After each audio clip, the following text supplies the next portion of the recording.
everyone, ayan, isang maulan na gabi po sa ating lahat. So, maulan po dito sa amin sa Bicol, ayan. So, simula po kagabi at hanggang ngayon po ay maulan-ulan. Pero buti nga po ngayon ay medyo humina. Pero sana nga ay tumigil na guys kasi sobrang lamig na and syempre nakakatamad pong maligo. Charot. So, yun na nga dahil syempre malamig po yung panahon ay masarap pong humigop ng ganitong sabaw, lalo na itong ating nilagang baka. So, yung ginamit po natin dito ay buto-buto para mas masarap po. Pag mga buto-buto guys, masarap po yan sa mga sinabawan. So, meron tayo ditong pechay, may saging na saba at saka patatas. Yun yung ating ilalahok na gulay. So, lilinisan lang muna natin itong ating pechay. Tinanggal lang natin yung dulo.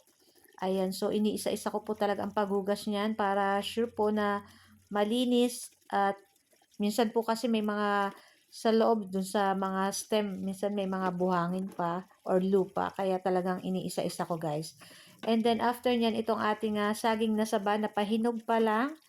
Ayan, so meron akong 4 na piraso, pighati ko lang sa gitna. So hinugasan lang po natin iyan. Syempre isasama po natin sa pagluto at yung ating kasama yung balat ng ating saging. Tapos itong ating patatas, ayan, nabalatan ko na rin at pig-slice ko na rin. So, pinakulaan lang natin yung ating baka. At ayan, so sangkapan na po natin ng sibuyas at maglagay na po tayo ng isang buong paminta. Ayan. Tapos, syempre maglagay po tayo ng 1 beef cubes para sa pampalasa. Adjust na lang. And then, gagamit po tayo dyan ng patis para po sa ating pampalasa. So, naglagay din po ako dyan ng asin.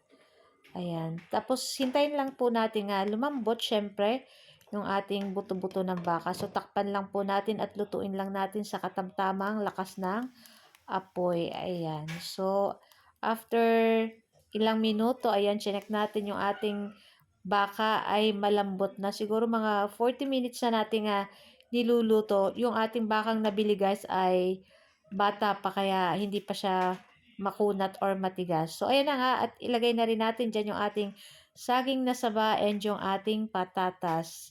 Tapos, lulutuin lang po natin iyan hanggang lumambot. Takpan lang natin and pagkatapos, syempre, ang last nating ilalagay ay yung ating dahon ng pechay. Ayan, kung wala po kayong dahon ng pechay, pwede po ang bagyo pechay or repolyo. So, kung ano po yung mga available na nandyan sa bahay nyo, nasa ref nyo, pwede naman po yan. At kung may sili po kayong pansigang, pwede nyo pong lagyan para pampabango and syempre para konting anghang. So, ayan na nga guys. So, napakasarap nito guys. At malambot na yung ating baka guys.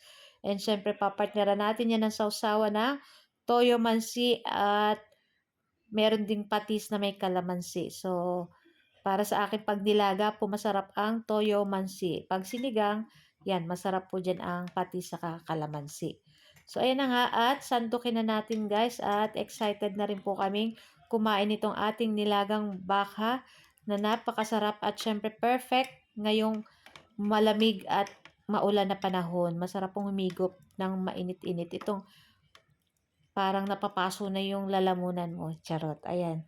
So, ito lang guys po ang aming video at sana po ay nag-enjoy kayo. Huwag niyo po sanang kalimutan mag-like, comment at pa-share na rin po ng ating video. Ayan.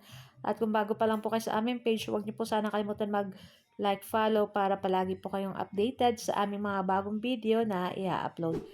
And pa-subscribe na din sa aming YouTube channel. So guys, thank you for watching. Bye!